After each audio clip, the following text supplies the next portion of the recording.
అబ్బో ఇక్కడ కేజీ చీరలు కొంటే అర కేజీ చీరలు ఫ్రీ అంట. మంగళ్య షాపింగ్ మాల్ కేజీల్లో సేల్ టన్నుల్లో ఆనందం. అందరికీ నమస్కారం, welcome to it's you TV.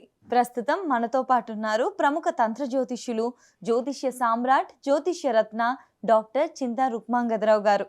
July 27న మనకి శని వక్ర సంచారం అవ్వనుంది. మరి దీనివల్ల ద్వాదశ రాశుల వారికి కూడా ఎటువంటి ప్రభావం కలగనుంది, ఎవరికి చాలా మంచి జరగబోతుంది, ఎవరు ఎటువంటి జాగ్రత్తలు తీసుకోవాలి, పరిహారాలు ఏంటి, ఇవన్నీ కూడా గురుగారితో మాట్లాడి వివరంగా తెలుసుకునే ప్రయత్నం చేద్దాం. అంతకంటే ముందు ఇటువంటి ఆధ్యాత్మికపరమైన వీడియోస్ కోసం ఇప్పుడే మన ఛానల్ని సబ్స్క్రైబ్ చేసుకోండి. నమస్కారం గురుగారు.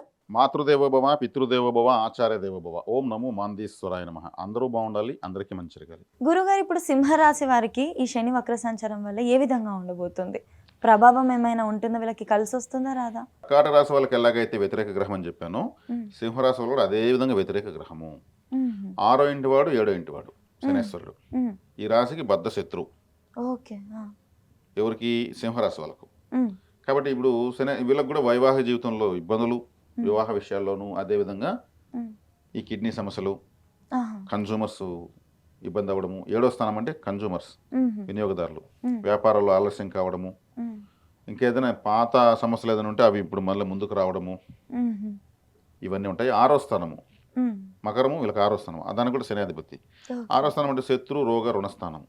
వీటిల్లో ఎక్కువైపోవడం, శత్రురోగ రుణ బాధలు ఎక్కువ కావడము, ఇవన్నీ ఉంటాయి. అంటే అనారోగ్యం చేసేదని కూడా అవకాశం ఉంటుంది.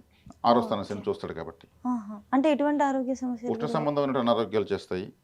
కీళ్ళు, నరాలకు సంబంధించినటువంటి కాళ్ళు నొప్పులు, వెరికోస్ వెయిన్స్, కాళ్ళు పగుళ్ళు ఉన్న వాళ్ళు, కాళ్ళలో ఇంకేదైనా కురుపులు ఉన్న వాళ్ళు, కాళ్ళకి సంబంధించిన సమస్యలు ఈ మధ్య ఎక్కువ మంది ఎదుర్కొంటున్నారు. అవి కొంచెం ఈ సింహరాశిలో పుట్టిన వాళ్ళకైతే ఎక్కువ అవుతాయి. దీర్ఘకాలికమైన ట్రీట్మెంట్ అవసరం ఉంటుంది. కాబట్టి ఇప్పుడు సింహరాశి వాళ్ళకు శత్రుబాధ, రుణబాధ, రోగబాధ అధికమవుతుంది. ప్లస్ వీళ్ళకు ఈ రాశిలో వివాహం కాని వాళ్ళకి వివాహం ఆలస్యం అవుతుంది. ఈ టైంలో వీళ్ళకు ముహూర్తాలు పెట్టుకోకుండా ఉండడం మంచిది. అంటే సప్తమ వైపు శని వస్తున్నప్పుడు చేసుకుంటే వాళ్ళు పెళ్లి చేసుకున్న తర్వాత అనురాగంగా ఉండలేకపోతారు. అంటే వీళ్ళకి ఇది అస్సలు కలిసి వచ్చే టైం కాదు. ఇంకా ఇప్పుడు కలిసి వచ్చే టైం కాదు. సింహరాశిలో కొంచెం ప్రెస్టేజ్గా ఉండేవాళ్ళు. కాబట్టి ఈ టైంలో కొన్ని వీళ్ళు అటువంటి ప్రయత్నాలు చేయడం వల్ల వీళ్ళకు కొంచెం ప్రెస్టేజ్ ఇష్యూగా ఉన్నటువంటి సమస్యలు రావచ్చు. శని అంటే బాధ అని చెప్పాను. వీళ్ళు ఏదైనా చేసిన ప్రయత్నాలు బాధలు కలుగుతాయి. కాబట్టి కొంచెం ఆశిస్తూచిపోతూ ఉంటే మంచిది. కాబట్టి శనేశ్వరుడు ఈ విధంగా ఉన్నప్పుడు ఏం చేయాలంటే శివాలయానికి ఎక్కువ వెళ్ళాలి. శివాలయానికి వెళ్తే శివుడు ఏం చేస్తాడు? శివలింగం అనే ఆకారము మన నెగిటివ్నే లాక్కుంటుంది. అక్కడ కూర్చోవాలి ఎక్కువసేపు. వీళ్ళు 48 మినిట్స్ కూర్చోవాలి. మామూలు సింహరాశులు సూర్య నమస్కారాలు చేయమంటారు. సూర్యుడికి ఆ శక్తిని ఇస్తాడు శివుడే. శివుడు ఆ శక్తిని ఇస్తున్నాడు కాబట్టి శివుడి దగ్గరికి వెళ్తే ఏమవుతుంది? రాశి యాక్టివేట్ అవుతుంది. ఇప్పుడు ఈయన శనేశ్వరుడు కూడా ఈశ్వరత్వం ఉన్నవాడే. కాబట్టి సింహరాశి వాళ్ళు ఎక్కువగా శివాలయానికి వెళ్ళడము, శివాలయానికి సేవ చేయడము, శివాలయానికి చీపురు కట్టలు శనివారం రోజు గిఫ్ట్గా ఇవ్వడము.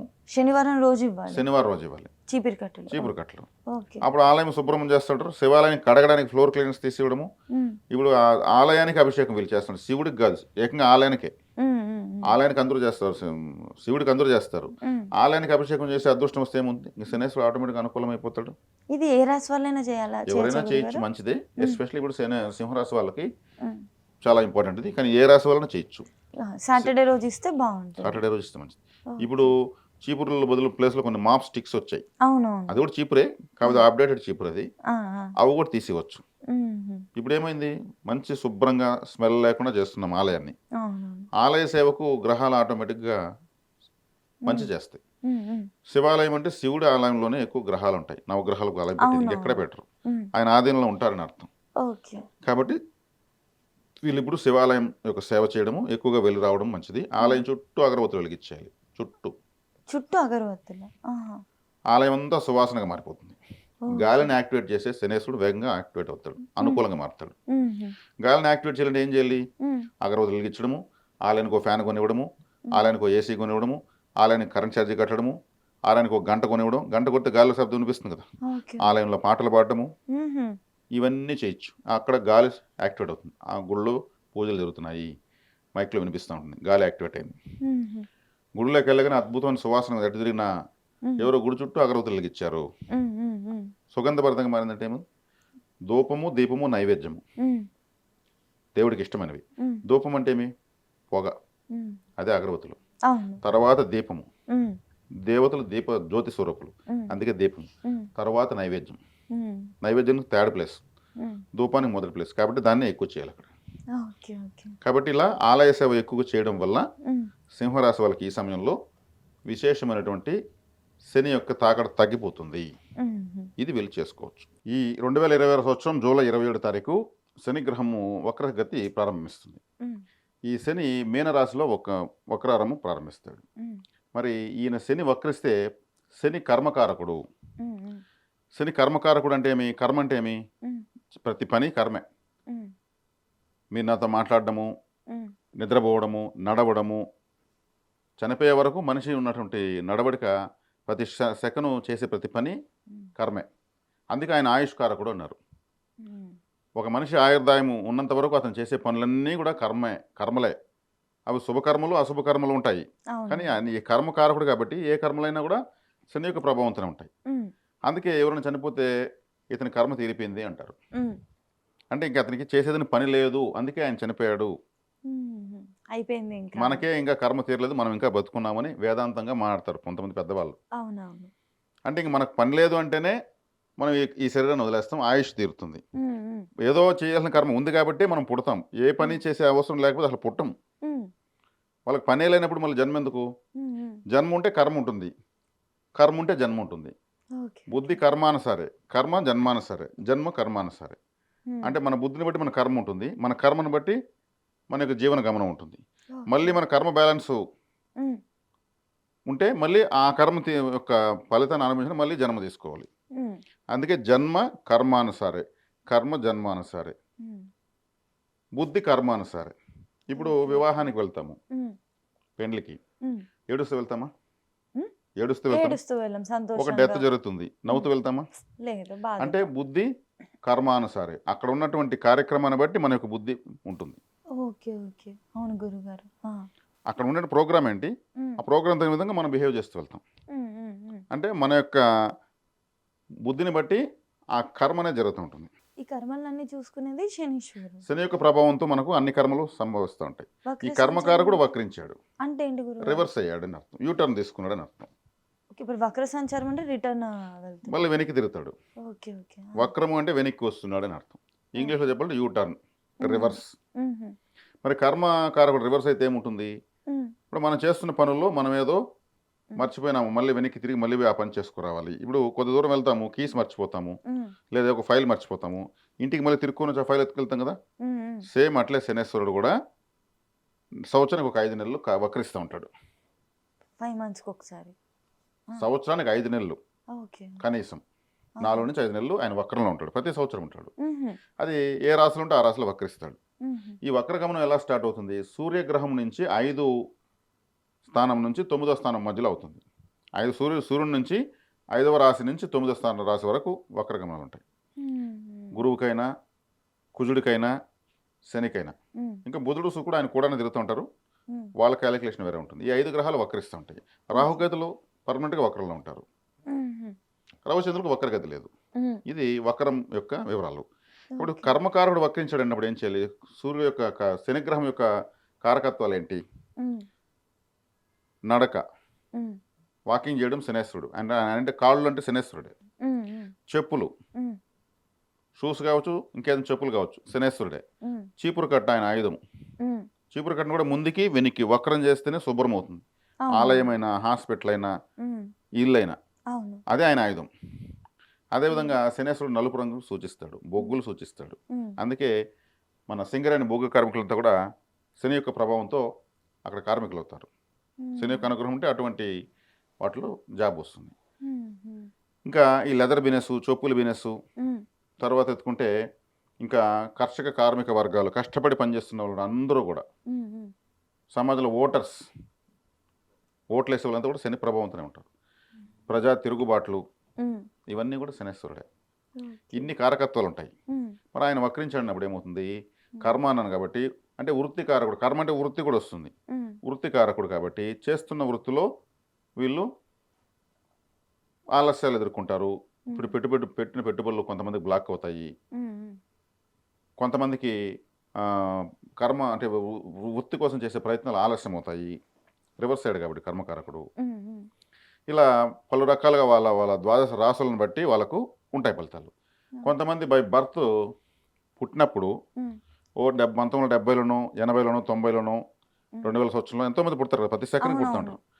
వాళ్ళు పుట్టినప్పుడు శని వక్రంగా ఉన్నప్పుడు పుట్టుంటే ఇప్పుడు శని వక్రించాడు కదా, ఇప్పుడు బాగుంటుంది వాళ్ళకు. ఆపోజిట్ ఉంటుంది. అంటే వక్రంగా ఉన్నప్పుడు పుట్టిన వాళ్ళకు శని ప్రతి సంవత్సరం 5 నెలలు వక్రిస్తాడు కాబట్టి 5 నెలలు బాగుంటుంది. ఓకే. వాళ్ళ పుట్టిన జాతకంలోనే వక్రంగా ఉన్నాడు. ఇప్పుడు మ్యాథమెటిక్స్లో మైనస్ ఏమవుతుంది? ప్లస్. ఇక్కడ వాళ్ళు పుట్టినప్పుడు వక్రంగా ఉన్నాడు, ఇప్పుడు గోచరంలో వక్రంగా వచ్చాడు, వక్రం ఏమవుతుంది? సక్రమం అవుతుంది. ఓకే. కాబట్టి ఇక్కడ వక్రం అయితే అంతా చెడు జరిగిపోతుంది కదా. శనేశ్వరుడు ఎప్పుడు చెడు చేయడు, మర్చిపోయిన దాన్ని మళ్ళీ గుర్తు చేస్తాడు, నేర్పిస్తాడు. ఒక కౌన్సిలర్ అయినా, ఒక ట్రైనరు, ఒక జీవితాన్ని ఇచ్చేటువంటి గ్రహం. గ్రహాలన్నీ జీతం ఇస్తాయి, శనేశ్వరుడు ఒక్కడే జీవితాన్ని ఇస్తాడు.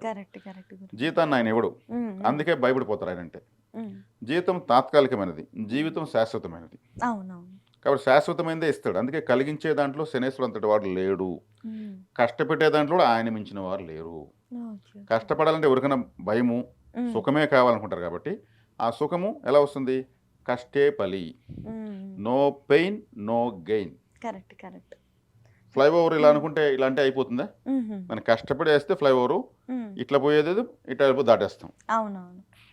ప్రతి ఒక్కరి జీవితానికి ఒక ఫ్లైఓవర్ వేయాలంటే ఆయన వేస్తాడు.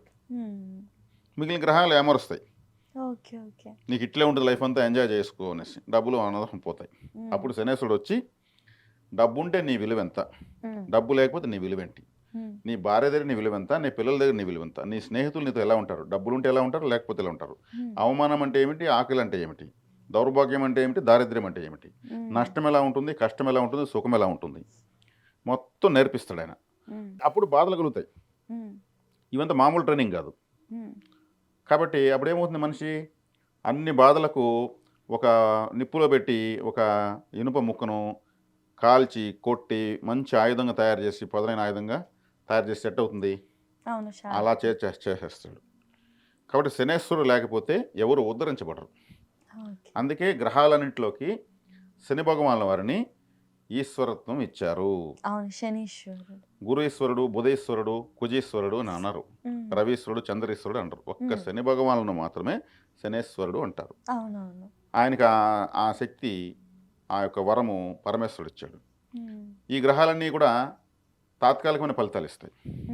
కాబట్టి మనకు ఒక ఆర్మీ ఆఫీసర్ అయినా స్ట్రిక్ట్గానే ఉంటాడు, ఎవరికైనా సరే ఏమైనా నేర్పిస్తాడు. వాళ్ళకి అన్నీ నేర్పించి వాళ్ళకి ఆయుర్దాయాన్ని కూడా ఆయనే ఇచ్చేది. ఇప్పుడు ఆయుర్దాయం అన్నాను కాబట్టి ఒక వారంలో చనిపోయే వ్యక్తి రాబోయే నెలలో కలెక్టర్ అవుతాడంటే ఏం చేయను? అతను చనిపోయేది వారానికి, అతను కలెక్టర్ అవ్వాల్సిన నెల తర్వాత, 7 రోజుల తర్వాత అతనికి బ్రీతింగ్స్ లేవు శ్వాస పీల్చుకోవడానికి, అంటే ఆయుర్దాయం లేదు ఇక్కడ. ఈ ఆయుర్దాయం ఉంటే ఏమైనా అవుతారు. కాబట్టి అన్నిటికన్నా గొప్పది ఆయుర్దాయం. ఆయుష్ లేనప్పుడు మన ఒంటి నిండా వజ్రాలు ఏం ప్రయోజనం? ఈ చేతికి ఏదో గాయం అవుతుంది, దీనికి వజ్రాలు బ్రాస్లెట్ వేసినా అనుకో, ఆ గాయం తగ్గుతుందా? టించర్ వేస్తే, మందు వేసి, ఇంజక్షన్ వేసి తగ్గుతుంది. ఇది నేర్పిస్తాడు శనేశ్వరుడు. కాబట్టి మేము ఎన్నో కష్టాలు పడితే ఈరోజు ఈ స్థాయిలో ఉన్నాము అని పెద్దవాళ్ళు చెప్తుంటారు. ఆ కష్టాలని ఎవరు నేర్పించారు? శనేశ్వరుడు వచ్చి నేర్పించి ఆ స్థాయికి వచ్చేసాడు వాళ్ళని. అలా కష్టాలు పడితేనే ప్రతి 10 రూపాయలను కూడా ఆలోచించి ఖర్చు పెడతారు. ఆ కష్టాలు పడకపోతే డబ్బు విలువ తెలియదు, జీవితం విలువ తెలియదు. కాబట్టి శని భగవానుల యొక్క మహత్యము, ఆయన యొక్క ఆవశ్యకత ఎంతంటే, నేను చెప్పలేనంత, మీరు వినలేనంత, ఎంత చెప్పితే అంత తక్కువే, ఎంత వినగలిగితే అంత ఎక్కువ ఉంది. అది శని భగవానుల వారు. కాబట్టి ఇక్కడ శనేశ్వరుడు అంటే ప్రపంచానికి ఆధారమైన. ఇప్పుడు కాళ్ళు అని చెప్పాను శనేశ్వరుడు అంటే, కాళ్ళు లేకపోతే మనం ఏం మనుగడ సాగిస్తాం? ఏమీ చేయలేము. ఆయుష్ అని చెప్పాను, ఆయుష్ లేకపోతే ఏమి? ఇలా పుట్టి అలా చనిపోతే మళ్ళీ ఎందుకు ఆ జన్మ? కాబట్టి ఈయన గురించి నువ్వు నన్ను శని పట్టినావు, శని కాలు పెట్టినట్టు పెట్టావు, శని అని ఏకవచనంతో మాట్లాడకూడదు. ఆయన్ని అలా అనడానికి రైట్స్ మనకి ఎక్కడున్నాయి? మన ఆయుర్దాయం ఆయన. మనమేమో తీసిపడేసి కేవలంగా మాట్లాడుతూ ఉంటాం. అసలు మనిషికి శుక్ర మహర్దశ అన్న ఉంది అనుభవించాలి, గురు మహర్దశ ఉంది అనుభవించాలి, ఇంకేదో బిర్యానీ తినాలంటే ఆయుర్దాయం, ఆరోగ్యం కావాలి. ఇది లేకుండా మిగతా అన్ని ఉండి ప్రయోజనం లేదు. కాబట్టి ఈ విలువ సూక్ష్మంగా ఆలోచిస్తే శని భగవాన్ వలన ఎప్పుడు ఏకవచనం ఎవరు పిలవరు. ఆయన ఇంకా ఇష్టపడతారు. శని భగవాన్ వారి యొక్క బలహీనత ఒకటి ఉంది. ఆయన తైలాభిషేకాలకు బానిస కాదు, అసలు స్పందించడు. మరి శనికి తైలాభిషేకం చేసుకుంటూ ఉంటారు, దానికి స్పందించడు ఆయన. ఆయన ఇంకేదో నల్లని ఒత్తులతో దీపాలు పెడుతూ ఉంటారు, దానికి స్పందించడు. సేవకు శనేశ్వరుడు బానిస.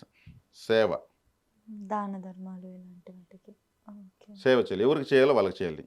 ఆ సేవ చేస్తే ఆయన అనుగ్రహిస్తాడు, ఈజీ. కాలభైరవ ఆరాధన చేస్తే శని అనుగ్రహిస్తాడు, వీధి కుక్కలకు ఫుడ్ పెట్టడం వల్ల అనుగ్రహిస్తాడు. కాబట్టి కాలభైరుడు ఎవరు? శనేశ్వరుడు గురువు. ఈయన కాలభైరుడు శిష్యుడు. మరి శిష్యుడే ఇంత పవర్ఫుల్గా ఉంటే గురువు ఇంకెంత పవర్ఫుల్గా ఉంటాడు? కాబట్టి ఇక్కడ కాలభైరవ ఆరాధన అష్టకం ఒక 8 నిమిషాలు చదువుకోవడము, వీధి కుక్కలకు ఫుడ్ పెట్టడం వల్ల శనేశ్వరుడు అనుకూలంగా మారుతాడు. అంటే తీవ్రతను తగ్గించుకుంటాడు.